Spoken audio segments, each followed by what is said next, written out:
Hello, good afternoon guys. Welcome to my channel. So right now is Saturday morning. Nandito ngayon ako sa park. So as you can see, walang masyadong tao. It's the best time to make a vlog. So for today's vlog, gusto kong gawa ng vlog yung ginawa kong vlog before, yung mga don'ts and no-nos dito sa Canada. So in this vlog, gagawan ko ng part 2 yung vlog na yun. So halika, pag-usapan natin yung mga don'ts and no-nos dito sa Canada, part 2.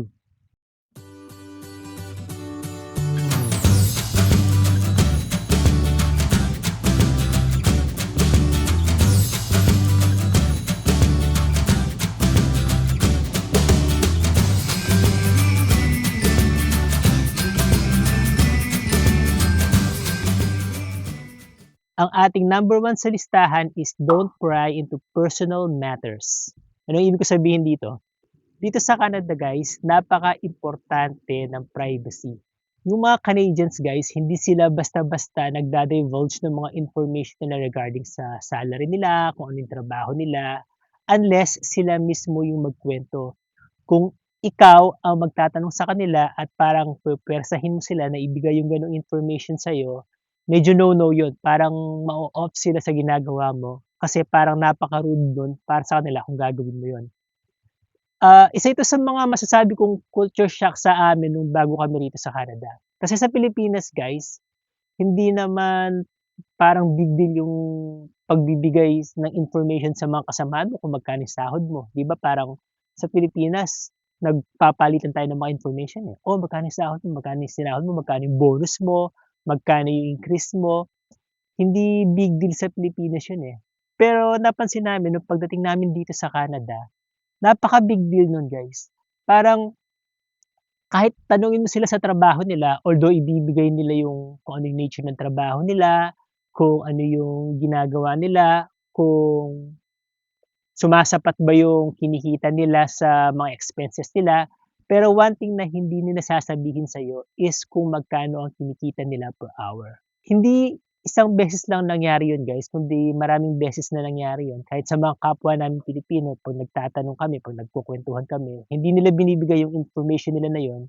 So, napaisip kami ni misis no'n na, baka talagang culture nga dito sa Canada na hindi magbigay ng too much personal information sa mga tao pagka gano'n. And eventually nakasanayan na rin namin 'yun. Hindi na rin kami nagbibigay ng information pagdating sa sahod namin at kung magtatanong kami sa kanila regarding sa mga private information, ang una namin tinatanong is kung okey lang ba na itanong sa kanila 'to. 'Pag sinabi nilang hindi okey itanong, hindi na namin tinutuloy kasi parang namimilit na kami nun. Gano'n din naman kami, since nakasanayan na namin 'yun, kapag nagtatanong sila sa amin, kapag medyo uncomfortable kami na ibigay sa kanila yung sagot, sinasabi namin na, "I'd rather not answer it." So, parang gano'n na lang. So, yun yung ating number one sa listahan, don't pry into personal matters. And number two sa listahan is don't ignore talks. Ito napakaimportante nito guys. Dito kasi sa Canada guys, at least dito sa company namin, for my own experience.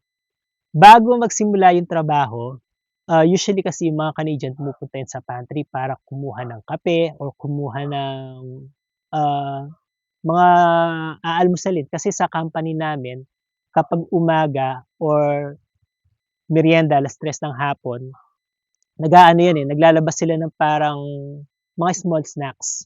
So, kung pupunta ka ro'n ta's kukuha ka ng kape, parang nakagawian na ng mga Canadian na for that quick 3 to 5 minutes or 10 minutes na nandun ka sa pantry, makikipagkwentuhan ka sa mga kasamahan mo sa trabaho. Yun yung tinatawag na small talks. So, kapag nilapitan ka ng kaopisina mo at nag-start na makipagkwentuhan sa'yo, magtanong ng information or whatever, napaka-rude kung i-ignore mo yun. At least spend a few minutes to talk to them para makipagtsikahan, para palitan ng mga, "Hey, how you been? How was your week? How was your long weekend?" Yung mga gano'n. Kasi it builds relationship sa mga kasamahan mo sa trabaho. Napaka-rude kung parang for example ako, kung introvert ako tapos kinausap ako, dahil ba introvert ako hindi ko sila kakausapin ta's aalis na lang ako. Napaka-rude nun. So, iwasan natin yun. As much as possible, don't ignore small talks dito sa Canada. So, yun ang ating number 2. Tapos, ang ating number 3 sa listahan is hindi na bago sa inyo. Ang ating number 3 sa listahan is don't bring your shoes inside the house. So, sa Pilipinas, hindi na bago 'to kung nasa Pilipinas ka, 'di ba, nasa labas ng bahay yung mga tsinelas, nasa pintuan. Well, ganito rin dito sa Canada, guys. Hindi ipinapasok ang sapatos sa loob ng bahay or kung ipapasok man, hanggang doon na siya sa bungad, sa pintuan lang. Tapos tatanggalin na yon and habang nasa loob ka ng bahay ng ibang tao o kahit sa sarili mong bahay, nakamedyas ka lang. Minsan naman kasi yung mga bahay na yun, meron silang mga extra sleepers na ipapahiram sa'yo para hindi ka lang nakamedyas or nakatapak sa loob ng bahay nila. Pero the rude thing to do is to bring your shoes inside the house ng ibang tao o kahit sa sarili mong bahay ta's maglalakad-lakad ka gamit ang sapatos mo na yun. Hindi custom dito sa Canada yon. So remember guys, kung bibisita kayo sa bahay ng mga kaibigan niyo, mga katrabaho niyo, mga kakilala niyo, hanggang bungad ng pintuan lang yung mga sapatos. Pagpasok mo sa pintuan ng bahay, tatanggalin mo na yon tapos ilalagay mo lang dun sa pintuan and then habang nasa loob ka ng bahay, nakamedyas ka lang or naka-sandals ka. Hindi katulad sa Amerika na sa Amerika, okey lang na ipasok yung sapatos sa loob ng bahay. Pero dito sa Canada, parang Pilipinas lang, hanggang pintuan lang yung mga sapatos, okey ba? And then ang ating number 4 sa listahan is don't take photos of other people. Yun nga guys, tulad ng sabi ko, napaka-personal sa mga Canadians yung kanilang privacy. So iwasan natin na mag-take ng pictures ng ibang tao. Kami, ang ginagawa namin para hindi ma-offend yung ibang tao at kapag nasa public kami, kapag magte-take kami ng pictures, dapat lagi kaming nasa frame. Para hindi kami masabihan na nagte-take kami ng photos ng ibang tao. Like nung bago-bago kami rito sa Canada guys, siyempre manghang-mangha kami sa mga ano 'di ba, sa ganda ng lugar, sa mga bundok, sa mga puno, sa mga bahay. Meron akong camera nun, eh. So nagpunta kami nun sa Coquitlam. Ang ganda nung background, ang ganda nung mountain sa Coquitlam. So picture ako ng picture, picture ako ng picture. Kahit wala sina Tay, sina Weng sa frame, basta picture lang ako ng picture. And then nilapitan ako ng transit officer. Inireklamo ako nung mga tao dun kasi daw nagti-take ako ng pictures ng yun nga, wala silang consent. Pero siyempre ako since galing ako sa Pilipinas, hindi big deal sa'kin yun, akala ko hindi magma-matter yun.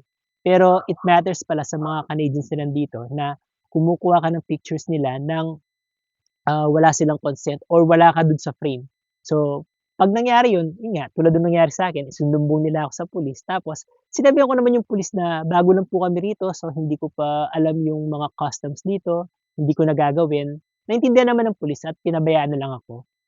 Tapos meron ding instances na 'pag nasa mga indoor swimming pools kami, sasabihan ka ng lifeguard na bawal mag-take ng pictures. So, kung kukuhanan mo ng picture yung anak mo, make sure na yung anak mo yung kinukuhanan mo ng picture at hindi kung saan-saan nakatutok yung camera.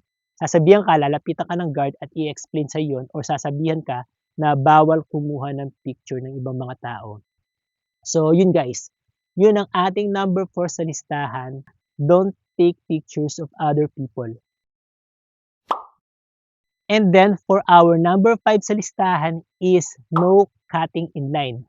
Kahit nasaan ka man guys, kung nakapila ka sa bus, nakapila ka para umorder, nakapila ka para manood ng sine, nakapila ka sa isang, event para kumuha ng mga goodie bags, dapat always fall in line. Huwag kang magka-cut ng line kasi 'pag ginawa mo yon, it is very rude at sasabihan ka ng nasa likod mo na sila yung nasa pila.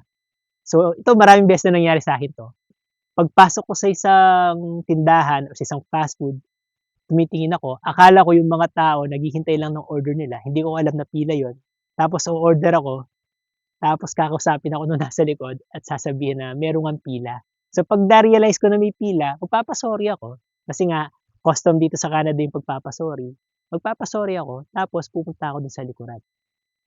So, isa yun sa mga big no-nos dito guys, yung pagka-cut ng line. Kahit nasa bus station ka pa, kung mahaba yung pila, umayos ka, do'n ka sa pinakalikuran or kahit nasa traffic. Usually guys sa Pilipinas 'pag mahaba yung traffic 'di ba may mga pupunta sila dito sa isang lane, tapos aabante sila, ta's 'pag malapit na sila dun sa papasukan nila, sisingit sila. Although dito guys hindi naman salbahe yung mga Canadians na hindi ka nila pasisingitan, pero, masama yung tingin nila sa'yo pagka ginawa mo yun.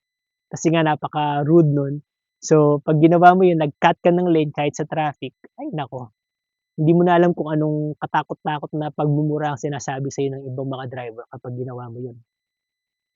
So yun yung ating number 5 sa listahan guys, iwasan natin na mag-cut ng line sa mga pila, kahit anong pila pa yan. Kasi napaka-rude nun kung gagawin niyo yun.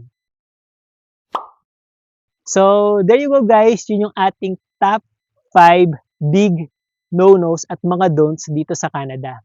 So kayo guys, ano yung masasabi niyo dito sa listahan na ginawa ko? Kung meron kayong gustong idagdag, drop your comment below para naman malaman natin kung ano yung mga no-nos dito sa Canada na na-experience niyo at gusto niyong i-share sa mga subscribers natin.